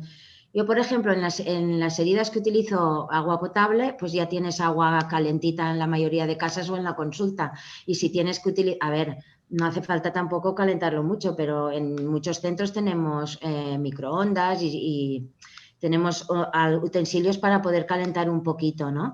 Entonces sería aconsejable, y si no se puede calentar, pues con las manos frotarlo un poco, pero que no estén a temperatura de almacén, porque muchas veces van a buscar los materiales para limpiar las heridas al almacén, y a lo mejor el almacén está en un sótano y están súper fríos. Eso es lo que debemos evitar, ¿de acuerdo?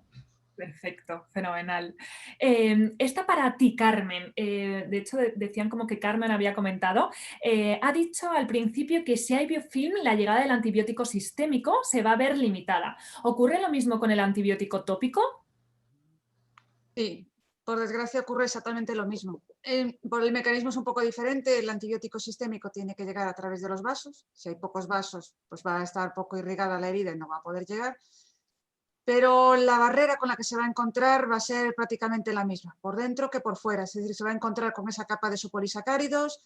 Es bastante poco permeable al paso de los antibióticos y tanto sea aplicación tópica como sistémica es difícil de atravesar.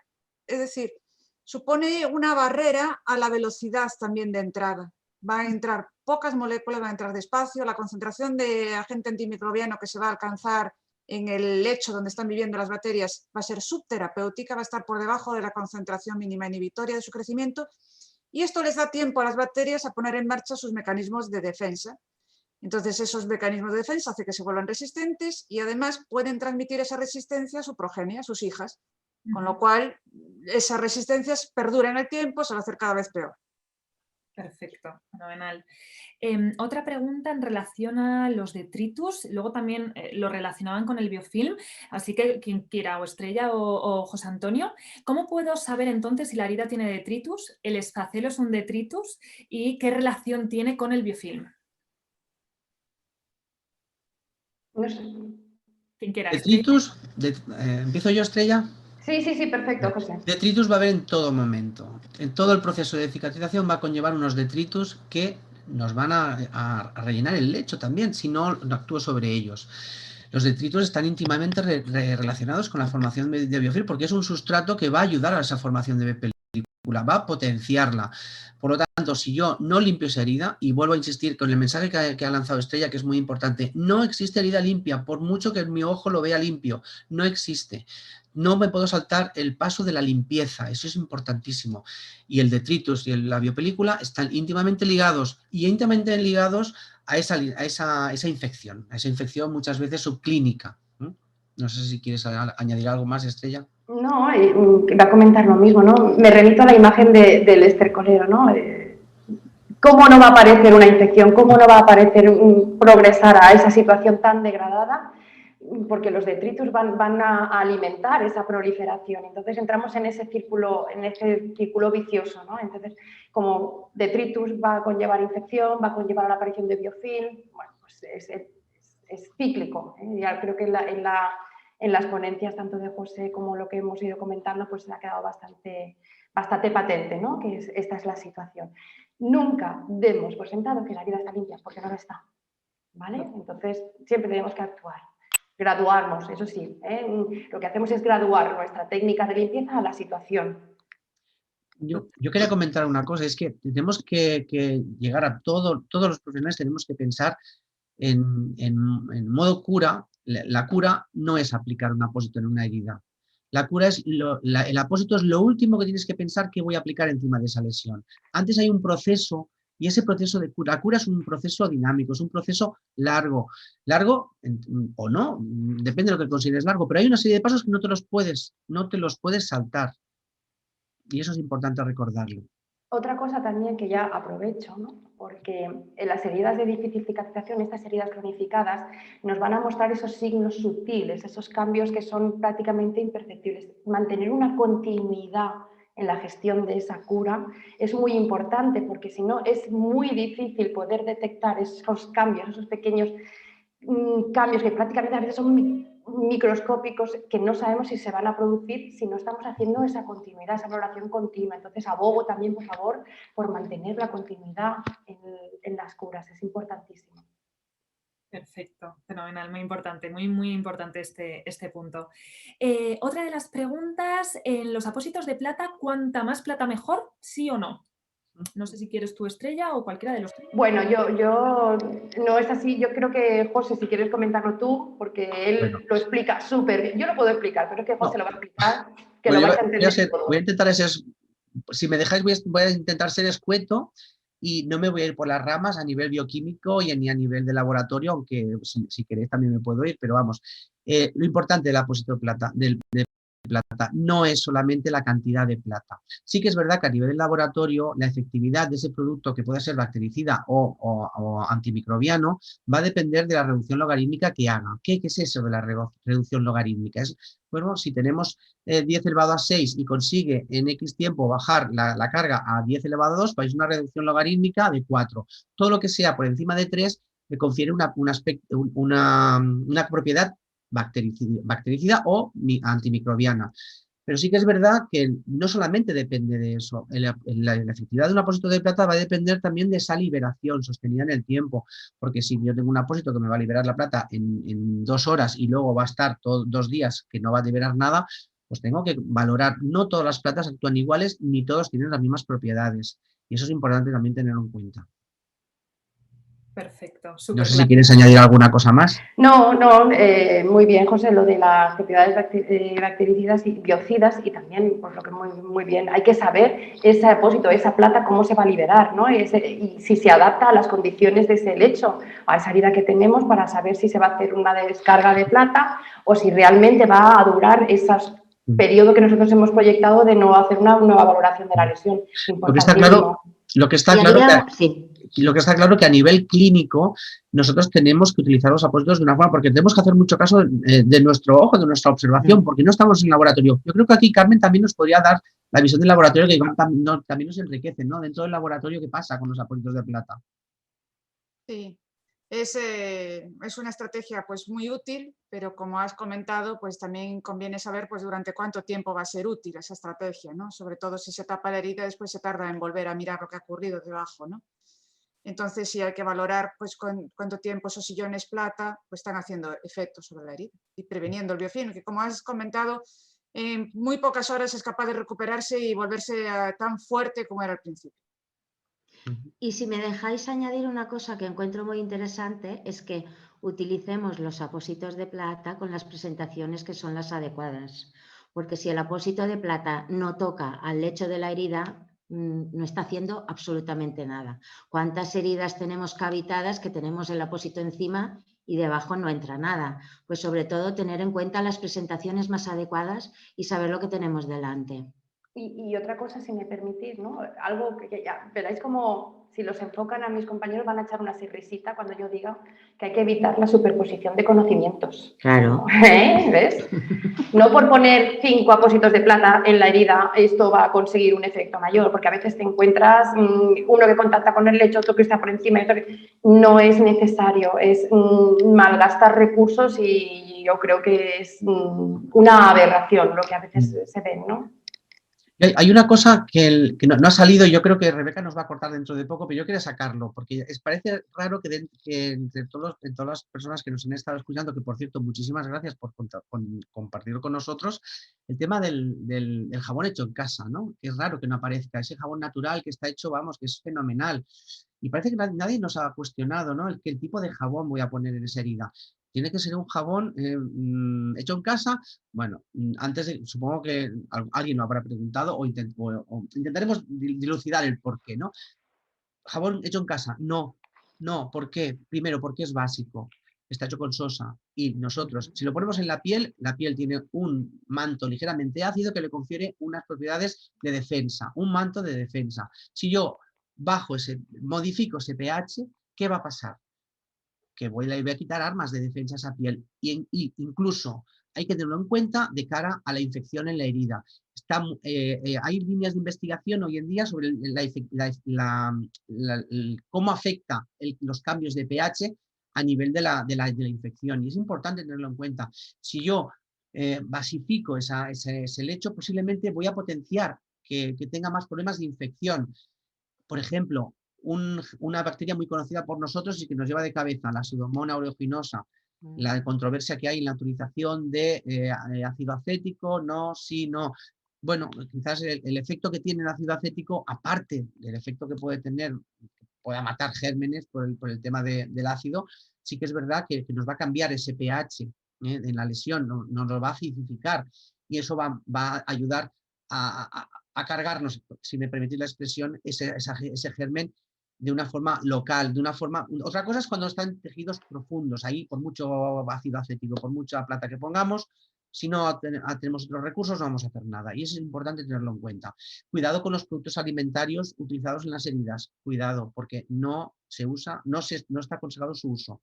No, No sé si Carmen aquí nos quiere apuntar algo y también perdona, así nos José, no enriquecemos. solo no se usa, sino que por ley está prohibido. No se Está pueden usar. prohibido. Está prohibido por ley, no se pueden usar productos alimentarios en las heridas. Ojo con las mieles, ojo con los azúcares y ojo con ese tipo de situaciones que además, aparte de prohibido, estamos poniendo a la persona en riesgo y hemos hablado nosotros de la seguridad De la seguridad, persona. exacto. Y es La seguridad. importantísimo tenerlo en cuenta. No sé, Prácticas Carmen, inseguras ninguna. Carmen, no sé si el tema del pH lo estás estudiando, cómo va. Es un tema que ya aprovecho que estás también pues para aprender. Es como has comentado, si en cuanto sube el pH de la piel por encima de 5,5 se favorece el crecimiento de las bacterias. De hecho, es la principal barrera de defensa, la primera barrera de defensa de nuestra piel para que todos los microorganismos que tenemos encima no proliferen y no penetren, es ese manto ácido. Entonces, en cuanto se ve alterado y, como has dicho, por jabones alcalinos o por otras sustancias que pueden arrastrar de una manera excesiva el manto ácido de la piel, con las secreciones sebáceas también, pues se está favoreciendo que la piel se convierta, digamos, en una vía de entrada del microorganismo. Es muy importante mantener el pH ácido de la piel. Muy importante, totalmente de acuerdo, muy, muy, muy importante. Os quería comentar y yo os lanzo la última pregunta porque vamos un poquito mal de tiempo. Habéis comentado la importancia, pues eso, de los diferentes tipos de apósitos, de las formas de las presentaciones, no poner diferentes capas, ¿no? Intentar ser lo más proactivos y sobre todo lo más sensato. Eficientes. Exacto, a la hora de elegir un producto u otro. Para vosotros, ¿qué características debería tener ese antimicrobiano para conseguir esa limpieza completa? Por ejemplo, Estrella, José Antonio, Ana, quien quiera. Quien quiera. Ana, ¿quieres o sigo yo? No, sigue, tranquilo. Bueno, no me voy a extender mucho, pero sí que es verdad que las propiedades de ese apósito encima de la lesión me tiene que cubrir todas las barreras que me puedan impedir esa cicatrización. Pues si yo yo sé que tiene detritus, pues voy a exigirle un apósito que me pueda ayudar a limpiar esa capa de detritus. Si yo tengo una infección local a nivel superficial, yo le voy a exigir que me ayude a cubrir esa infección. Y si puedo cubrir esas dos barreras que a más se van a potenciar y me va a ayudar a que no se produzca esa biopelícula, pues mejor que mejor. Vamos a exigirle lo máximo a un apósito. Lo que no podemos hacer es complicar la cura. Tenemos que ser, dentro de la economía, hay que poner lo que sea más eficiente y lo que me dé más resultado con el menor coste posible. Y eso es importante. Y no hay que olvidar tampoco en costes de calidad de vida, porque nos estamos centrando en lo que es la lesión, pero tenemos que hablar en costes de calidad de vida de la persona. La persona tiene que llevar esa cura. Y si la persona no lleva esa cura porque no se adapta, pues porque le pica, porque le duele, porque no le controla bien el exudado y está todo el día saliendo el líquido, pues se lo va a manipular y al final vamos a salir perdiendo y lo único que vamos a hacer va a ser gastar apósitos, nada más. Me he ido un poco por las ramas, pero es que quería comentar ese tema también. Muy importante. Pero es que, aparte de la infección, tenemos que tener en cuenta que seguramente el exudado estará aumentado, que la piel perilesional estará macerada o no estará en buenas condiciones. Entonces, aparte de que nos gestione la infección, nos tiene que gestionar la humedad óptima de la herida y la piel perilesional, por supuesto, porque si no, no vamos a hacer nada. Y sobre todo, lo que dice José y Estrella, no hacer bocadillos, que los bocadillos no sirven para nada. Y saber lo que tenemos delante para poder actuar. Porque es lo que he dicho yo antes. Es muy importante saber las causas, porque si no, solo actuamos con las consecuencias y eso no es. Bueno, porque no lo estamos haciendo añado a lo que dice Ana, perdón, José. Para poder elegir el apósito, primero tengo que hacer un buen diagnóstico de cuál es la situación de esa lesión. Para eso tengo que hacer una buena limpieza de ese lecho y en función de lo que me transmita del lenguaje, ¿no? Porque las lesiones tienen un lenguaje, yo voy a buscar en el diccionario de apósitos el que mejor se adapte en ese momento, ¿no? a esa lesión.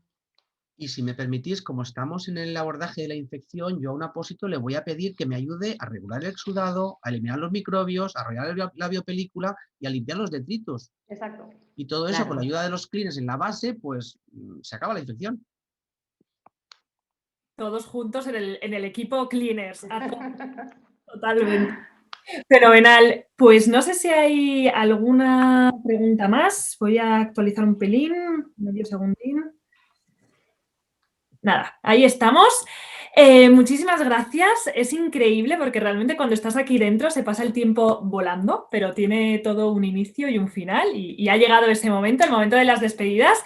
No sé si queréis comentar algo, alguna conclusión de cierre de la sesión. Carmen, Ana, Estrella, José Antonio. Que se una todo el mundo a los cleaners, por favor. Uniros a las cleaners es un objetivo importantísimo, sobre todo pensando en las personas a las que estamos cuidando. Por favor, uniros a los cleaners. Y tenemos que exportar el modelo real, porque es una forma de organizarnos y arreglar los cajones para saber qué tenemos que hacer en cada momento. Trabajo en equipo. Eso es muy importante. Sí, señora. El paciente, el cuidador y todos los conocimientos que pueda haber sobre eso. Ana. Nada, yo insistiría en tener en cuenta a la persona que estamos tratando, no dejarla como un actor secundario, sino que él nos puede ayudar mucho. Por tanto, empoderar mucho a la persona o al cuidador, porque en la época que estamos, pero siempre nos necesitamos todos. Total. Bueno, poco más puedo añadir. Antes de despedirme, sí que me gustaría comentaros, acabamos de lanzar, o ahora mismo se va a lanzar una encuesta de satisfacción, ¿vale? Os agradecería que quien pueda la pudieseis completar para ayudarnos a mejorar y poder ofreceros nuevos contenidos, nuevos webinars que sean tan maravillosos como estos. No habéis estado viendo el chat, pero todo el mundo está encantado con vosotros, así que enhorabuena.